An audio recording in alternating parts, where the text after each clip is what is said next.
You thought it was easy. We'll see. About an hour. We'll check it out. What we're going to cover, we're going to talk about different creative strategies. We're going to identify the benefits of using one strategy over another. We're going to examine how to properly control properties, understand basic investment ownership terminology. We're going to actually change the language we speak. And then we're going to have some discussion about why the seller would actually do this, because a lot of times we see ourselves doing a strategy that we might not do if we were the seller. And so I want to tell you why some of the sellers decide to do these strategies. I mean, why they sell this way, because unless we understand why the seller would be motivated, we might not ask. So it's very important for us to understand the seller's motivation as well. But this is not a class in selling.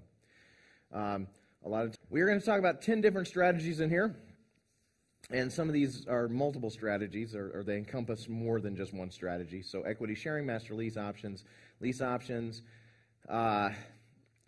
agreements for deeds, seller carryback mortgages subject to combining the strategies, retirement account strategies, and I've done a lot of additions to the seeking private lenders, because right now with Dodd-Frank in effect, it's hard for people to borrow money from banks. So private lending is kind of the source of capital for a lot of creative real estate. Because banks are not qualifying as many buyers as they used to, does not mean that there are fewer sellers. In fact, with a down economy, in many cases there are more sellers than there used to be, with fewer buyers, which means that people can't sell their property, which has a downward effect on the market. And real estate has always had an upward bias to it.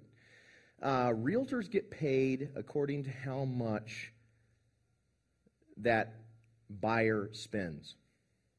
So realtors get paid according to how much the buyer spends. Lenders get paid according to how much the buyer borrows. The more money the buyer borrows, the more money the lender makes. The more money the buyer spends, the more money the realtor makes. The more money the buyer spends, the more money the government can assess in taxes. So very few people want a decline in real estate values or prices. Investors, people like me, I do like it when the market comes down, because I have a buying opportunity then. But you never see CNN or Fox or anybody else saying, great, real estate prices are down. It's always a bad thing. And think this through. We are never upset.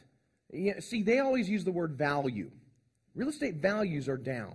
And that's always a bad thing in the news. Does that make sense? It's always a bad thing. We never get upset when gasoline values are down. Yeah. Grocery values are down. It's only when real estate values are down that we get upset. And it's because we see ourselves as a culture being invested in real estate. We all, homeowners, see themselves as investors. They can't articulate it, but they see themselves tied to the value of these properties.